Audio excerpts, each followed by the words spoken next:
Good evening dear friends, कैसे आप लोग। आज स्टार्ट करने जा रहे हैं सेकेंड यूनिट का लास्ट टॉपिक है आपका फोर्स।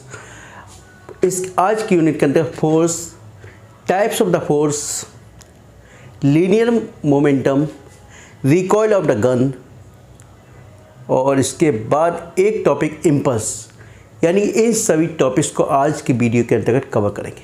बहुत इंपॉर्टेंट टॉपिक्स हैं, आप लोग कॉपी और पेन रख के बैठिए और जो भी डाउट्स है कृपया कमेंट बॉक्स में लिख कर मुझसे पूछ सकते हैं और व्हाट्सएप ग्रुप पे भी आप मेरे को मैसेज कर सकते हैं। चलिए, फोर्स अर्थात बल। देखिए, पहले तो देख लीजिए फोर्स होता क्या है। आपने देखा कोई भी यदि गाड़ी यानी कि अपनी नेचुरल स्पीड से गति कर रही है तो वो गति करती रहेगी जब तक कि उस पर कोई बाह्य बल ना लगाया जाए, वह कभी रुकेगी नहीं। ठीक है। और यदि कोई वस्तु रेस्ट स्टेट में है यानी विराम अवस्था में है तो वह विराम अवस्था में बनी रहेगी जब तक कि उसके ऊपर कोई बाह्य बल ना लगाया जाए या एक्स्ट्रा एफर्ट ना किया जाए। याद रखिए, किसी वस्तु की हम उसकी शेप में परिवर्तन कर सकते हैं। कैसे कर सकते हैं? माना कोई बॉल है, बॉल को हम दबा सकते हैं तो उसकी शेप में परिवर्तन कर सकते हैं। तो क्या हो सकता है, हम डेफिनेशन क्या दे सकते हैं हम? फोर्स क्या है? एक एक्सटर्नल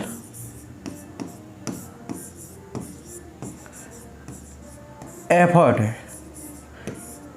है ना, एफर्ट है यानी कि एक बाह्य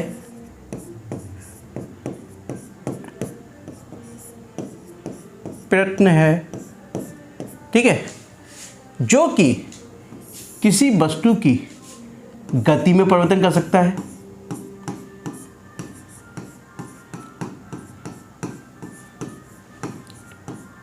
ठीक है, वस्तु की दिशा में परिवर्तन कर सकता है।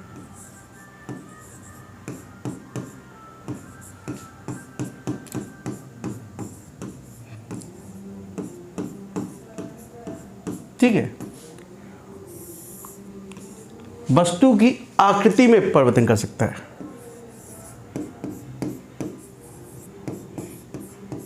क्या कर सकता है? आकृति में परिवर्तन कर सकता है। ठीक है, अब देखिए एक मत इस प्रकार यानी कि आकृति में परिवर्तन कर सकता है। इस प्रकार से हम कह सकते हैं यानी कि बल क्या एक बाह्य प्रयत्न है या एक्स्ट्रा एफर्ट है जो किसी वस्तु की गति में, उसकी दिशा में या उसकी आकृति में परिवर्तन कर सकता है। याद रखिए। अब देखिए, बल को रिप्रेजेंट किससे करते हैं आप? एफ से। किससे रिप्रेजेंट करते हैं? एफ से।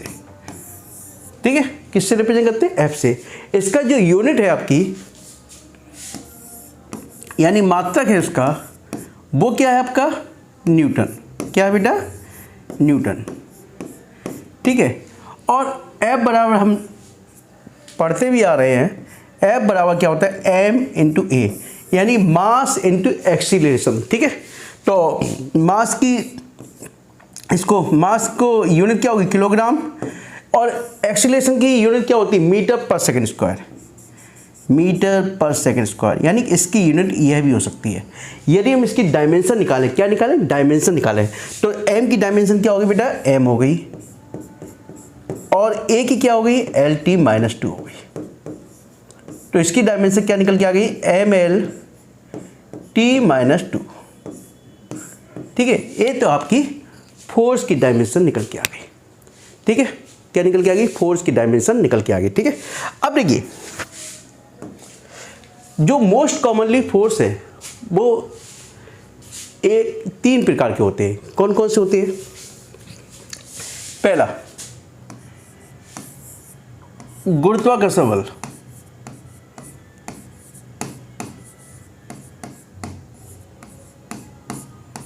बल यानी जिसको बोलते हैं ग्रेविटेशनल फोर्स। आपने इससे पहले चैप्टर में पढ़ा है इसको, है ना? ग्रेविटेशनल फोर्स मैंने बताया था आपको, यानी कि दो पार्टिकल्स हैं जिनके मास क्रमशः m1 और m2 हैं और क्रमशः r दूरी पर है। क्या दूरी?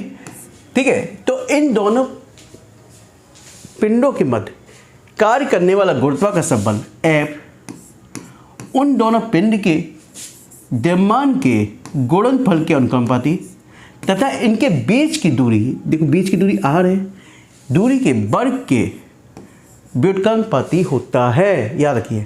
तो F बराबर क्या हो गया, प्रोपोर्शनल का साइन हटाया, एक कांस्टेंट आ गया G m1 m2 upon r square, क्या आ गया, F बराबर G m1 m2 upon r square, ठीक है, इतना आ गया।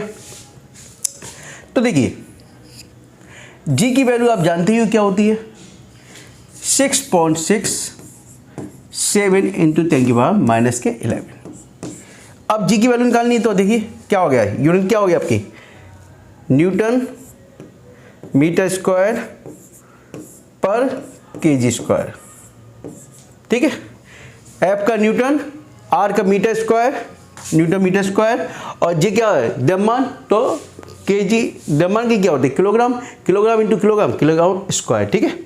ये आपकी क्या हो गया, यूनिट हो गई। अब डायमेंशन निकालनी है, तो क्या होगी, F की डायमेंशन बेटा क्या होती है, MLT-2, क्या होती है, MLT-2, ठीक है। G की पूछी है, इसकी क्या होगी, M into M, M square, क्या होगी, ठीक है, एम स्क्वायर, और J इधर पहुँचा दो तो जी क्या होगी, L स्क्वायर, ठीक है। अब जो ऊपर जे एम इधर पहुंच जाएगी तो m-1 L और L स्क्वायर, LQ और T-2, तो ये आपकी डायमेंशन हो गई, क्या हो गई, m-1 LQ और T-2, ठीक है, ये आपकी डायमेंशन हो गई, समझ में आ गया।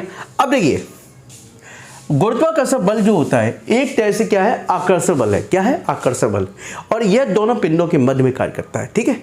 अब इसका मान यानी कि यह सबसे कम होते हैं, यानी कि जो इसकी अट्रैक्शन पावर है, जो इसका फोर्स है, वह सबसे कम होता है, ठीक है। अब देखिए दूसरा फोर्स जो है इंपॉर्टेंट, दूसरा इलेक्ट्रोमैग्नेटिक फोर्स, मैग्नेटिक फोर्स, यानी इसको हम बोलते हैं वैद्युत चुंबकीय बल, वैद्युत चुंबकीय बल, ठीक है बेटा। अब देखिए वैद्युत चुंबकीय बल होता क्या है, जस्ट मिनट, पसीना कुछ ज़्यादा आ रहा है, ठीक है। वैद्युत चुंबकीय बल होता क्या है, आप जानते हो, यानी कि वैद्युत चुंबकीय बल या तो हम चार्ज पार्टिकल की बात कर रहे हैं या मैग्नेटिक पोल की बात कर रहे हैं, ठीक है। तो मानो दो कोई से भी चार्ज पार्टिकल है Q1 और Q2, इन दोनों के बीच की दूरी क्या है, R है, क्या है, इन दोनों के बीच की दूरी R है, ठीक है। तो F E बराबर क्या हो गया, Q या Q ले लो, F Q बराबर Q1 Q2 यानी कि वही अपॉन R स्क्वायर, यानी कि किन्हीं भी दो आवेशों के मध्य कार्य करने वाला क्या, कौन सा बल, कौन सा बल, वैद्युत चुंबकीय बल, उन दोनों आवेशों के गुणनफल के अनुकंपाती तथा उनके बीच की दूरी के वर्ग के व्युत्क्रमानुपाती होता है। तो F प्रोपोर्शनल का साइन हटाया, एक कांस्टेंट ले लिया, इस कांस्टेंट की वैल्यू होती है 1/4 pi epsilon Q1 Q2 upon R square, ठीक है, इतना आ गया। इस पूरे की वैल्यू होती है 1/4 pi epsilon, sorry pi epsilon, इसकी वैल्यू हो गई 9 इंटू 10⁻⁹, और यूनिट हो गई इसकी newton metre square upon coulomb square, ठीक है बेटा। ये आपकी यूनिट हो गई आपकी, ठीक है। अब इसकी ये क्या है, इसको बोलते हैं परमिटिविटी ऑफ फ्री स्पेस, है ना, परमिटिविटी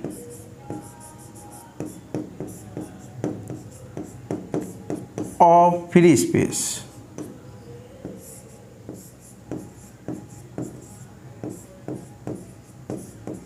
ठीक है, इसकी को बोलते हैं हम परमिटिविटी ऑफ फ्री स्पेस, ठीक है।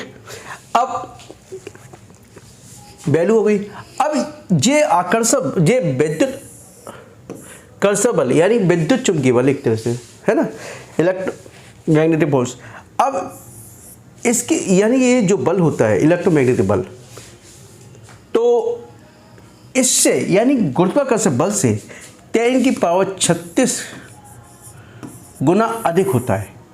यानी कि इलेक्ट्रोमैग्नेटिक फोर्स जो आपका फोर्स है कौन सा, गुरुत्वाकर्षण बल से 10⁻36 गुना अधिक होता है, याद रखिए।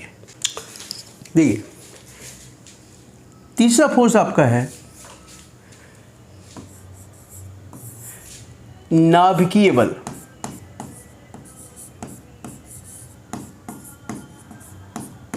नाभिकीय बल है ना, न्यूक्लियस फोर्स। अब देखिए आप जानते हो कि कोई भी एलिमेंट है नहीं किससे मिलकर बना है, एटम से मिलकर के बना है। किससे मिलकर बना है, एटम से मिलकर बना हुआ है, ठीक है। और आप जानते हो एटम के मध्य में न्यूक्लियस होता है, ठीक है। इसमें P+N, ठीक है, प्रोटॉन प्लस न्यूट्रॉन होता है और इसके चारों इलेक्ट्रॉन्स होते हैं। क्या होते हैं, इलेक्ट्रॉन्स, है ना जी, क्या है, इलेक्ट्रॉन्स, ठीक है। अब जानते हो इलेक्ट्रॉन्स पे कौन सा चार्ज है बेटा, नेगेटिव चार्ज है। क्या, नेगेटिव चार्ज है, ठीक है, नेगेटिव। अब प्रोटॉन पे कौन सा चार्ज है, पॉजिटिव चार्ज है। क्या है, पॉजिटिव चार्ज है। अब कायदे से ऐसा होना चाहिए पॉजिटिव और नेगेटिव दोनों मिल जाने चाहिए, तो जो बाहर इलेक्ट्रॉन से वो दोनों प्रोटॉन से चिपक जाने चाहिए, लेकिन ऐसा होता नहीं है। क्यों नहीं होता, क्योंकि इस नाभिक में जो बल कार्य करता है उस बल का मुख्य कार्य क्या होता है, जो प्रोटॉन होते हैं उसको नाभिक में एक तरह से बांधे रखता है। क्या करता है, बांधे रखता है, जिसके कारण यानी कि वह इलेक्ट्रॉन्स के साथ बिल्कुल नज़दीक नहीं पहुंच पाता है। और यही कारण है कि एक इलेक्ट्रॉन्स इसके चारों ओर एक निश्चित जो ऑर्बिट होती है उसमें चक्कर लगाते रहते हैं और उसके पास नहीं आ पाते। इसकी रेंज जरूर कम होती है, क्या होती है, कम होती है, लेकिन यह फोर्स होता है इसकी पावर अधिक होती है। यह ग्रेविटेशनल फोर्स 10⁻38 टाइम्स अधिक होता है। कितना होता है, 10⁻38 टाइम्स अधिक होता है। याद रखिए, नाभिकीय बल वह बल होता है जो कि नाभिक में उपस्थित प्रोटॉन को बांधे रखता है ना, या धनावेश को एक तरह से संकेंद्रित किए रखता है, ठीक है। समझ में आ गया। अब मेन टॉपिक शुरू होता है। बल तो आपने देख लिया, ठीक है। अब न्यूटन्स के नियम देखते हैं ना, स्पष्ट आपके उसमें लिखा नहीं है लेकिन इसकी जरूरत पड़ रही है ना। Newton's law, Newton's motion law, है ना, न्यूटन्स के गति के नियम, है ना, ठीक है। अब लॉ, इसको बोलते हैं लॉ ऑफ द मोशन, ठीक है, लॉ ऑफ द मोशन, ठीक है, गति के नियम। पहला नियम क्या कहता है, यदि कोई वस्तु विराम अवस्था में है या गतिमान अवस्था में है तो वह उसी स्टेट में रहेगी जब तक कि उस पर कोई बाह्य बल ना कार्य करे। आप लोग कॉपी पेन लेके बैठिए, संग के संग लिखते जाइए। यानी कोई भी वस्तु विराम अवस्था में है तो विराम अवस्था में रहेगी जब तक कि उसके ऊपर कोई बाह्य बल कार्य ना करे। यदि कोई वस्तु गतिमान अवस्था में है तो वह उसी अवस्था में रहेगी जब तक कि उसके ऊपर बाह्य बल ना कार्य करे, ठीक है। तो इसको हम कह सकते हैं, न्यूटन का प्रथम नियम कहता है कोई वस्तु यदि विरामावस्था में है या गति की अवस्था में है या गतिमान अवस्था में, तो वह अपनी उसी अवस्था में रहेगा जब तक कि उसके ऊपर कोई बाह्य बल कार्य ना करे। इसी नियम को हम जड़त्व का नियम भी कहते हैं। इसी को हम क्या कहते हैं, जड़त्व का नियम भी कहते हैं, ठीक है। एक्चुअली इनर्शिया होता क्या है ना,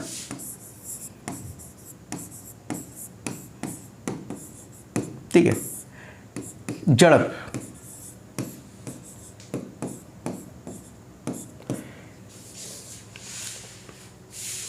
एक्चुअली जब तक कि किसी वस्तु के ऊपर कोई बाह्य बल ना कार्य करे, है ना, तो गति अपनी उसी अवस्था में रहेगी। ठीक है, यदि गतिमान अवस्था में है तो गतिमान में रहेगी, यदि मोशन स्टेट में है तो मोशन में रहेगी। ठीक है, इसी को हम जड़प का नियम भी बोलते हैं। ठीक है, अब देखिए इसको 3 भागों में डिवाइड किया है। Rest of inertia,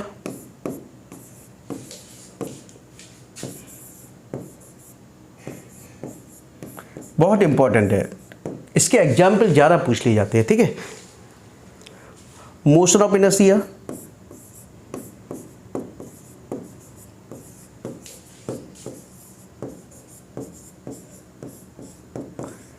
direction of inertia,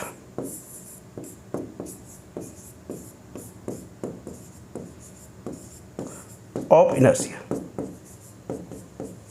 ठीक है, अब देखिए इसको बोल सकते हैं विराम का जड़प,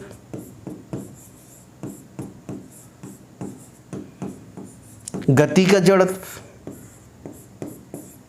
ठीक है, इसको दिशा का। ठीक है, अब देखिए रेस्ट ऑफ इनर्शिया, यानी कि पहला देख लेते हैं इसके बारे में। रेस्ट ऑफ इनर्शिया के बारे में देखिए, जैसे कि ये कह रहा है रेस्ट, यानी कि रेस्ट ऑफ इनर्शिया यानी कोई वस्तु यदि विराम अवस्था में है तो विराम अवस्था में ही रहेगी जब तक कि उसके ऊपर कोई एक्सटर्नल फोर्स, एक्सटर्नल एफर्ट कार्य न करे। यानी जब तक कि उसके ऊपर एक बाह्य बल कार्य नहीं करेगा, वह वस्तु जिस अवस्था में है उसी अवस्था में रहेगी। याद रखिए।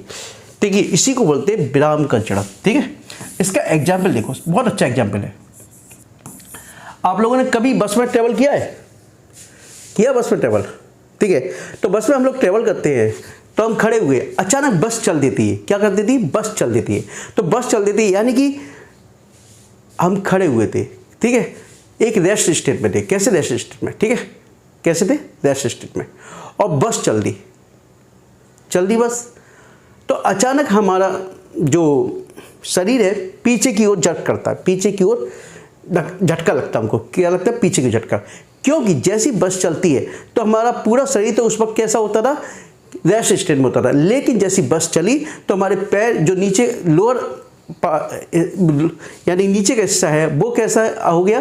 मोशन स्टेट में हो गया। कैसा हो गया? मोशन में हो गया। जबकि बाएं हिस्सा कैसा था? रेस्ट स्टेट में, यानी ऊपरी हिस्सा अपना रेस्ट में है, जबकि पैरों में क्या होगा? मूवमेंट हो गया, यानी कि मूवमेंट स्टार्ट हो गया, जिसके कारण पीछे का हिस्सा पीछे की ओर रह जाता है, आगे ऊपर का हिस्सा पीछे की ओर और आप पैर आगे की ओर मोशन स्टेट में आ जाते हैं। ठीक है, जिसके कारण अपना शरीर हमको पीछे की ओर झटका लगता है। ठीक है, इसी प्रकार से आपने देखा,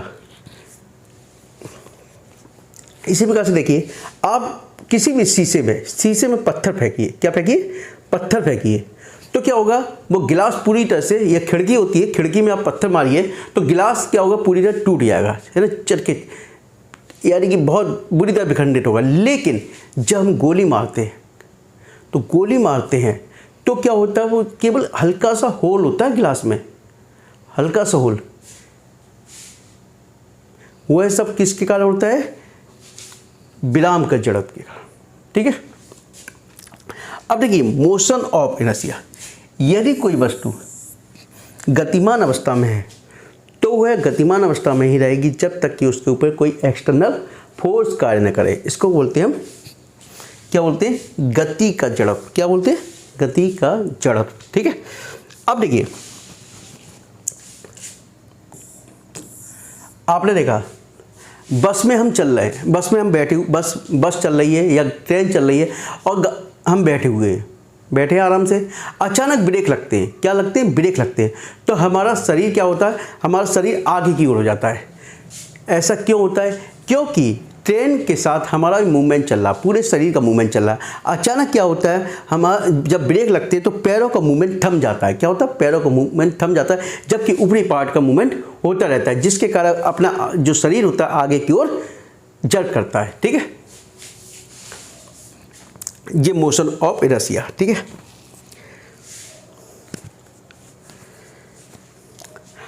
अब देखिए, चलो डायरेक्शन ऑफ इनर्शिया है ना, यदि कोई वस्तु जिस डायरेक्शन में मूवमेंट कर रही है तो वह उसी डायरेक्शन में मूवमेंट करती रहेगी जब तक कि इसके ऊपर कोई बाह्य बल कार्य न करे। अब देखिए, आपने देखा होगा जब हम गाड़ी ड्राइव करते हैं तो यदि हम कोई भी यानी कि टर्न लेते हैं, मोड़ते हैं, ठीक है, तो अच्छा यदि हम लेफ्ट हैंड की ओर झुक रहे हैं, ठीक है, तो हमारे बगल में जो व्यक्ति बैठा होगा वो भी यानी कि लेफ्ट हैंड की ओर झुक जाता है, यानी कि क्या करता है, इसी को क्या कहते हैं, डायरेक्शंस ऑफ इनर्शिया, है ना, यानी कि वह भी अपनी डायरेक्शन को मेंटेन करने की कोशिश करता है, ठीक है। यानी कि प्रत्येक वस्तु अब जिस डायरेक्शन मूवमेंट कर रही है तो उसी डायरेक्शन में अपने आप को मेंटेन करने की कोशिश करती है जब तक कि उसके ऊपर बाह्य बल या एक्स्ट्रा एफर्ट ना कार्य करे, ठीक है। ये तीनों ही नियम है, बहुत अच्छे। बस केवल याद रखिए, विराम में है कोई वस्तु विराम में रहेगी जब तक कि उसके ऊपर कोई बाह्य बल कार्य न करे। गति में है तो गतिमान अवस्था में रहेगी जब तक कि उसके ऊपर कोई बाह्य बल कार्य न करे, ठीक है। तीसरा, जिस डायरेक्शन मूवमेंट कर रही है उसी डायरेक्शन मूवमेंट करेगी जब तक कि उसके ऊपर कोई बाह्य बल कार्य न करे, ठीक है। तीन हो गए। अब देखिए सेकंड लॉ क्या कहता है, देखिए किसी वस्तु पर कार्य करने वाला बल संवेग परिवर्तन की दर के बराबर होता है, F बराबर delta P upon delta T, ठीक है। किसी वस्तु पर कार्य करने वाला बल संवेग परिवर्तन की दर के बराबर होता है, तो F बराबर delta P upon delta T, ठीक है। अब देखिए इसको क्या कर सकते हैं, अभी जब ये टॉपिक शुरू ही हो गया है तो एक बार मैं लीनियर मोमेंटम की बात कर लूँ। किसकी बात कर लूँ, लीनियर मोमेंटम। देखिए संवेग कहते हैं, लीनियर मोमेंटम, इसकी बात कर लेता हूं, ठीक है।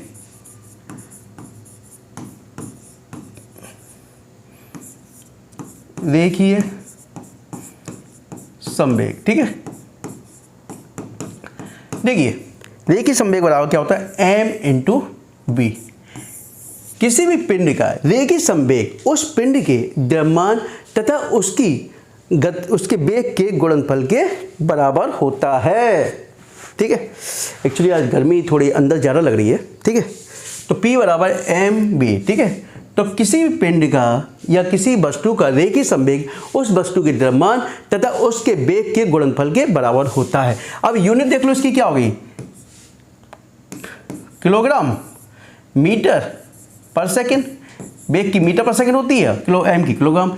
अब डायमेंशन निकाल लीजिए, m v की LT-1 हो गया, कितना तो आसान है, ठीक है, इतना आ गया। अब देखिए डेल्टा P बराबर क्या होता है, mb, लिख दो भैया mb, डेल्टा T लिख दिया आपने डेल्टा T, तो F बराबर क्या हो गया, डेल्टा m बाहर निकाल दो, m delta V upon delta T। अब delta V upon delta T आप जानते हो ना आप लोग, क्या होता है, वेग परिवर्तन की दर को क्या कहते हैं, एक्सीलरेशन कहते हैं। तो delta V upon delta T क्या हो गया, A हो गया। F बराबर क्या हो गया, ma, ठीक है। तो इसी से एक निष्कर्ष निकल के आ गया, किसी वस्तु पर कार्य करने वाला बल उस वस्तु के द्रव्यमान तथा उसके एक्सीलरेशन के गुणनफल के बराबर होता है। समझ में आ गया, चलिए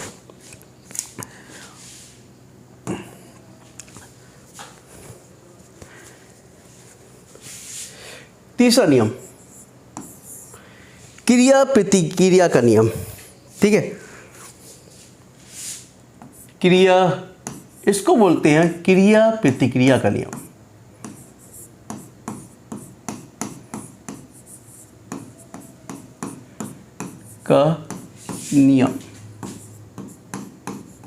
ठीक है। अब देखिए क्रिया प्रतिक्रिया के नियम, आपने देखा कभी स्पंज की बॉल को जमीन पर मारी आपने, तो जितनी तेजी के साथ हम जमीन पे मारेंगे उतनी तेजी के बाद वो उछलेगी, होता है नहीं होता, बताइए आपने देखा बंदूक से फायर किया जाता है, रिवॉल्वर से फायर किया जाता है, तो यदि रिवॉल्वर से फायर करते हैं तो हमारी बंदूक की पीछे की तरफ झटका मारती है। तो यही क्या है, यदि हम किसी वस्तु पर जितनी क्रिया करेंगे तो वह वस्तु उतनी ही प्रतिक्रिया हमारे ऊपर करेगी, क्या करेगी, प्रतिक्रिया करेगी। इसी को हम क्या कहते हैं, क्रिया प्रतिक्रिया का नियम कहते हैं। चलिए समझ में आ गया। अब इसी से मैं बोलता हूं माना एक वस्तु ये है आपकी, ठीक है, बी है, दूसरी वस्तु ए है, ठीक है।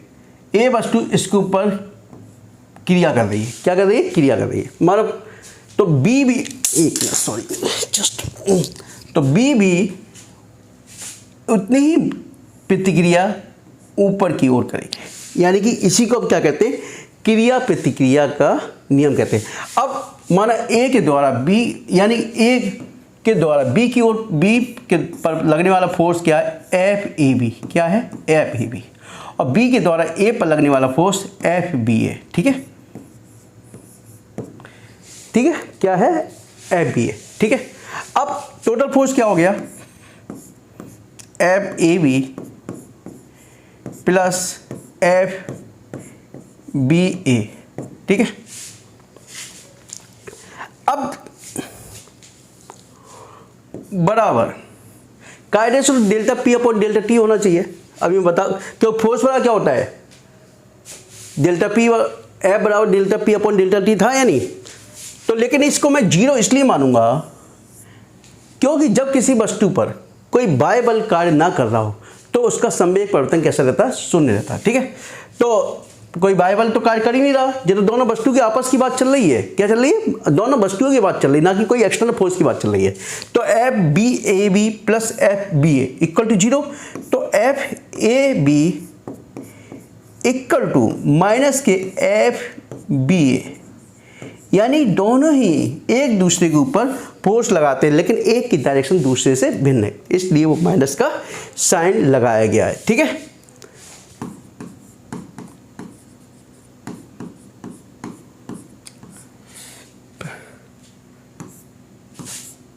Principle of conservation of momentum, conservations of momentum, ठीक है, ठीक है। अब देखिए, यानी संवेग संरक्षण का सिद्धांत, केवल जरा सा टॉपिक समझ लो। F बराबर क्या होता है, delta P upon delta T, ठीक है बेटा, F बराबर delta P upon delta T. यदि किसी वस्तु पर कोई बाह्य बल कार्य ना कर रहा हो, यानी F बराबर जीरो हो, क्या है, बाह्य बल जीरो है, ठीक है, तो जीरो बराबर क्या हो गया, delta P upon delta T, ठीक है, और डेल्टा पी बराबर क्या हो गया बेटा, delta T into zero, zero. यानी जब किसी पिंड पर या किसी वस्तु पर बाह्य बल कार्य ना कर रहा हो तो उसका संवेग संरक्षण कैसा रहता है, शून्य रहता है, क्या रहता है, शून्य रहता है, ठीक है, समझ में आ गया। तो अब देखिए, डेल्टा एफ बराबर क्या होता है बेटा, delta P upon delta T होता है, यहीं से एफ बराबर डेल्टा पी बराबर क्या होता है, एम बी, वही हमने निकाला था इससे पहले, तो एफ बराबर M delta V upon delta T, तो delta V upon delta T क्या होगा, ए, एफ बराबर क्या हो गया बेटा, एम ए। इसी को हम क्या कहते हैं, संवेग principle of conservation of momentum कहते हैं, संवेग संरक्षण का सिद्धांत। यदि किसी वस्तु पर बाह्य बल कार्य ना कर रहा हो तो उसका संवेग कैसा रहता है, कांस्टेंट रहता है, नियत रहता है, ठीक है। क्रिया प्रतिक्रिया का नियम समझ गए आप, ठीक है। मैंने एग्जाम्पल आपको बता ही दिया। अब देखिए, संवेग संरक्षण का सबसे बड़ा एग्जाम्पल है, सबसे बढ़िया एग्जाम्पल है, आपने देखा रॉकेट को उड़ते हुए देखा ना, तो रॉकेट में जो फ्यूल्स होता है, जो ईंधन होता है, ईंधन का जैसे ईंधन में आग लगती है, तो जैसी आग लगती है तो वो गैस के रूप में बाहर निकलता है, गैस के रूप में बाहर निकलता है, यानी कि वो संवेग यानी मोमेंटम के रूप में, यानी गैस के रूप में बाहर निकलता है, जिससे मोमेंटम प्रोड्यूस होता है, क्या होता है, मोमेंटम प्रोड्यूस होता है। लेकिन इस मोमेंटम को उसके बराबर, यानी कि जब, क्योंकि देखिए मोमेंटम इक्वल होना चाहिए दोनों में, यानी कि जब आग लगने से उत्पन्न हो रहा है मोमेंटम, तो दूसरी तरफ भी मोमेंटम इक्वल होना चाहिए। तो जिसके कारण जब इधर मोमेंटम प्रोड्यूस होता है तो वही इसी को इक्वल बराबर करने के लिए क्या होता है, रॉकेट ऊपर उड़ने की कोशिश करता है, अपवर्ड डायरेक्शन में जाता है। याद रखिए, इसी को बोलते हैं संवेग संरक्षण का सिद्धांत। यानी रॉकेट्स जो उड़ते हैं वो किसके सिद्धांत पर उड़ते हैं, संवेग संरक्षण के, ठीक है। क्योंकि जब किसमें, यानी कि आपने फ्यूज में आग लगी, ये जो फ्यूज होता है वो गैस के रूप में बाहर निकलता है। कैसे निकलता है, गैस, जिससे उसको लीनियर मोमेंटम उत्पन्न होता है। अब जब इधर लीनियर मोमेंटम प्रोड्यूस हो रहा है तो इसके लिए तो दूसरी तरफ क्या होता है, जब यानी अपवर्ड डायरेक्शन में जाएगा, जिसके कारण वहाँ भी लीनियर मोमेंटम उत्पन्न होगा, जिसके कारण दोनों तरफ संवेग बराबर होगा। इसी को क्या बोलते हैं, आप जानते ही हो, ठीक है। चलिए अब क्या रह गया टॉपिक्स,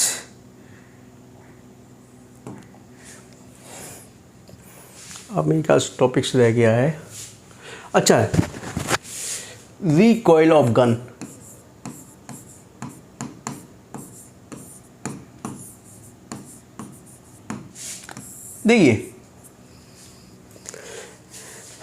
देखिए कोई बंदूक है, बंदूक में गोली है, क्या है, गोली है। तो जब तक फायर नहीं किया है, यानी कि फायर नहीं किया है, ट्रिगर दबाया नहीं है, तब तक दोनों का, गोली का और बंदूक का, दोनों का क्या है, मोमेंटम सेम है, जीरो है। कैसा है, जीरो। लेकिन जैसे ही हम गोली को फायर करते हैं, क्या करते हैं, गोली को फायर करते हैं, तो उतना ही झटके के साथ बंदूक पीछे की ओर झटका देती है, पीछे की ओर लौटती है। तो यानी कि जितना गोली का मोमेंटम होगा उतना ही मोमेंटम किसका होता है, पीछे बंदूक का मोमेंटम होता है, ठीक है। अब सपोज लिख लो,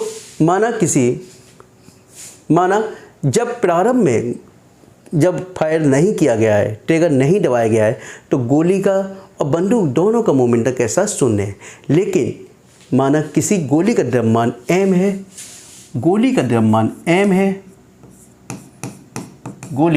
ठीक है, गोली का द्रव्यमान m है और इसकी वेलोसिटी, इसका वेग v है, जबकि बंदूक का द्रव्यमान m है, बंदूक का, ठीक है, और बंदूक की जो स्पीड है वो कैपिटल V है, ठीक है, ठीक है, ठीक है। अब दोनों को देखिए, मोमेंटम, गोली का मोमेंटम क्या होगा, P बड़ा m इंटू V, और बंदूक का क्या हो गया, mb। वो जब तक बाय बल नहीं कार्य करता क्या होगा, जीरो होगा। तो mb इक्वल टू क्या हो गया, माइनस के mb। तो यदि इसकी बंदूक की यदि वेलोसिटी निकाली जाए तो mb अपॉन m माइनस के, ठीक है। ये आपका रिकॉइल ऑफ गन का कंसेप्ट है, ठीक है। इसलिए हमेशा थोड़ा मजबूती के साथ पकड़नी पड़ती है गन। हमेशा आपने देखा राइफल को जो कंधे पे रख के चलाते हैं, इसी वजह से चलाते हैं, बैलेंस को बनाए रखने के लिए। चलिए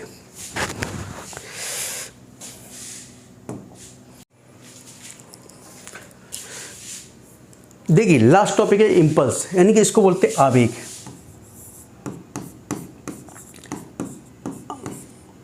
आवेग को जानने से पहले, यानी इंपल्स को जानने से पहले हमको इंपल्सिव फोर्स जानना पड़ेगा, है ना। इंपल्सिव फोर्स देखिए, इंपल्सिव फोर्स होता क्या है, इंपल्सिव फोर्स होता है शॉर्ट ड्यूरेशन ऑफ फोर्स, यानी कि वह फोर्स जो कुछ ही समय के लिए कार्य करता है ना। Short duration of time of force, है ना।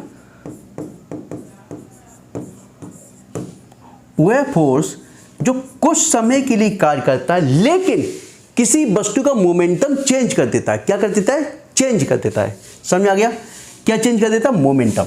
यानी कि वह फोर्स जो कि किसी वस्तु पर कुछ समय के लिए कार्य करता है, लेकिन उसका मोमेंटम चेंज कर देता है, इंपल्सिव फोर्स कहलाता है, ठीक है। समझ में आ गया, इंपल्सिव फोर्स कहलाता है, ठीक है। इतना आ गया। अब फोर्स जो होता है, ठीक है, माना कोई वस्तु है जिसका द्रव्यमान m है, क्या है, माना कोई वस्तु है जिसका द्रव्यमान m है और उसकी प्रारंभिक स्पीड u है, क्या है, प्रारंभिक स्पीड u है, और 30 सेकंड पश्चात जब इम्पल्सिव फोर्स कार्य करता है तो इसकी स्पीड क्या हो जाती है, v हो जाती है। लिखते जाइए आप लोग, ठीक है, क्या हो जाती है, v हो जाती है। तो मोमेंटम क्या हो जाएगा बेटा,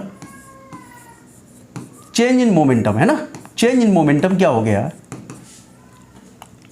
M B minus M u, यानी कि पहले देखिए बाद में बी स्पीड हुई तो पी टू बराबर क्या हो गया, एम बी हो गया, और पी वन बराबर क्या हो गया, एम यू हो गया,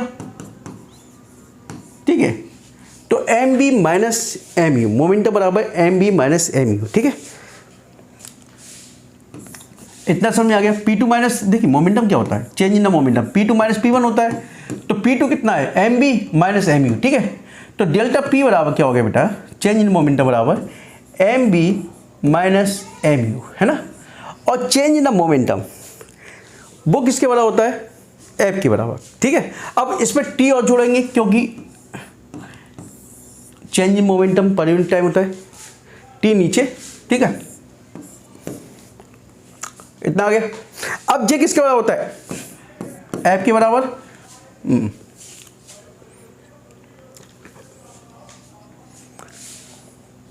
F के बराबर M B minus M u upon t, ठीक है, इतना आ गया। तो M B minus M u delta p ले सकता हूँ, F बराबर डेल्टा पी अपॉन टी, ठीक है, क्या लिख दिया, डेल्टा पी अपॉन टी, ठीक है, इतना आ गया।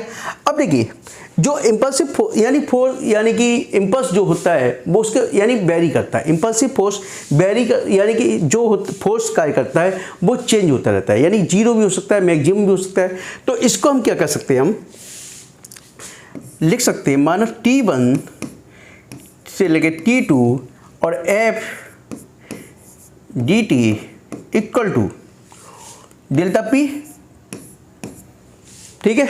अब इसको ऐसे कर लो, इसको लिख लो F एवरेज इनटू T समय इक्वल टू डेल्टा पी, यानी कि impulse we can say impulse is the direct, इसलिए इज द डायरेक्टली यानी कि is equal to the product of the average force and time, यानी कि जो आवेग है वो क्या है, प्रोडक्ट है, यानी गुणनफल किसके बराबर, एक औसत बल, इम्पल्सिव फोर्स बल, जैसे एक कह लो औसत बल और समय के गुणनफल के बराबर होता है, या we can say the impulse is equal to the product of the force and time, ठीक है। या एवरेज फोर्स जोड़ दीजिए या फोर्स भी जोड़ सकते हैं तो अभी गलत नहीं होगा आपका, ठीक है। या we can say the impulse is equal to the change of the momentum which is produced by the impulsive force, है ना कि impulsive force के द्वारा किसी वस्तु के मोमेंटम में चेंज होना ही क्या कहलाता है, उसका आवेग कहलाता है, ठीक है। तो दोनों ही डेफिनेशन सही है आपकी, यानी इन दोनों के प्रोडक्ट के बराबर हो सकता है या इसके बराबर हो सकता है, लेकिन ये किसके द्वारा आया, इम्पल्सिव फोर्स के द्वारा आया, किसके द्वारा, इम्पल्सिव फोर्स। तो कुछ भी लिख लीजिए आप, यानी कि आवेग बल इनटू समय के, यानी कि एक एवरेज फोर्स और टाइम के गुणनफल के बराबर होता है, या आवेग चेंज इन द मोमेंटम, यानी कि संवेग परिवर्तन की दर के बराबर होता है, जो कि किसके द्वारा, इम्पल्सिव फोर्स के द्वारा परिवर्तित होती है, ठीक है। ये आपका चैप्टर खत्म हो गया, आपका सेकंड यूनिट खत्म, एक थर्ड यूनिट और इसके बाद स्टार्ट करूंगा मैं, ठीक है। और जो स्टूडेंट पहली बार चैनल को देख रहे हैं कृपया चैनल को सब्सक्राइब कीजिए और स्टूडेंट के मन में अधिक से अधिक शेयर कीजिए। आपको कोई भी डाउट्स है तो कृपया कमेंट्स में लिख कर मुझसे पूछ सकते हैं। Okay, thank you, good night. नहीं, एक टॉपिक्स और रह गया इसमें, सॉरी एक टॉपिक्स और रह गया, एक टॉपिक्स और रह गया, ठीक है, एक टॉपिक्स और रह गया कि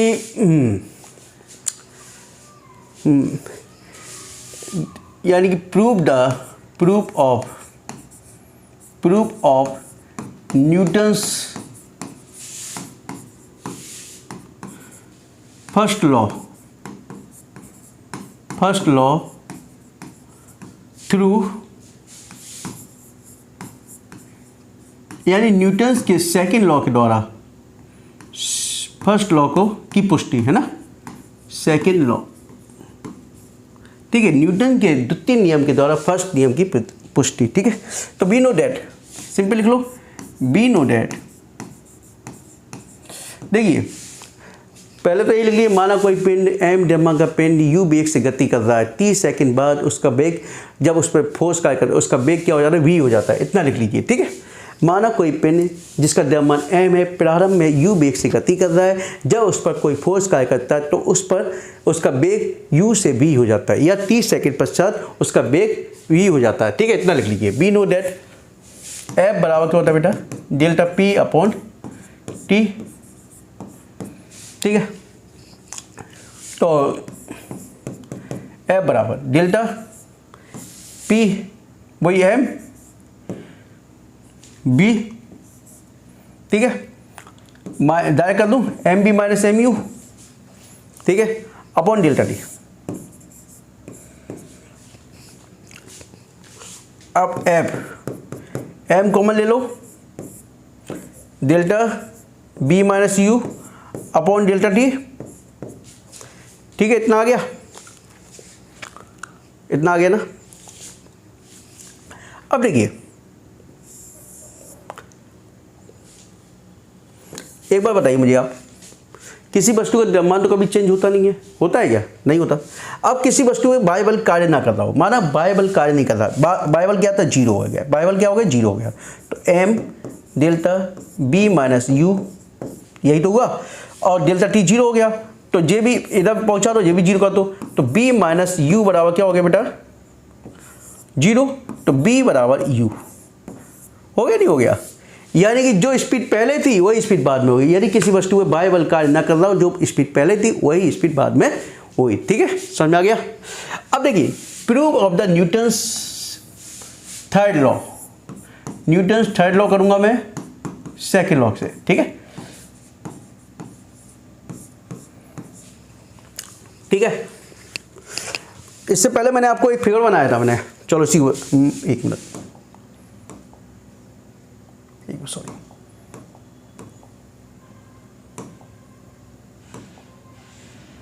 ये था ना।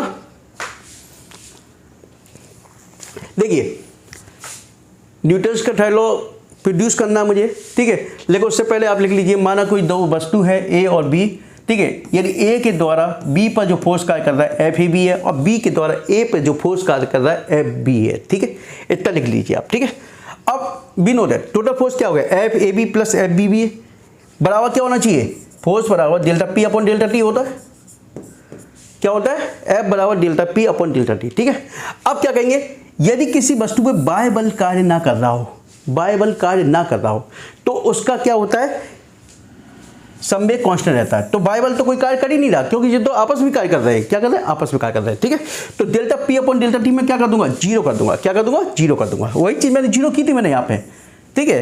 तो एफ बी ए बराबर एफ ए बी बराबर क्या हो गया, माइनस की एफ बी हो गया, चैप्टर खत्म, बताइए आप, ठीक है। जो स्टूडेंट पहली बार देख रहे हैं कृपया चैनल को सब्सक्राइब कीजिए और अधिक से अधिक शेयर कीजिए। Okay, thank you, good night.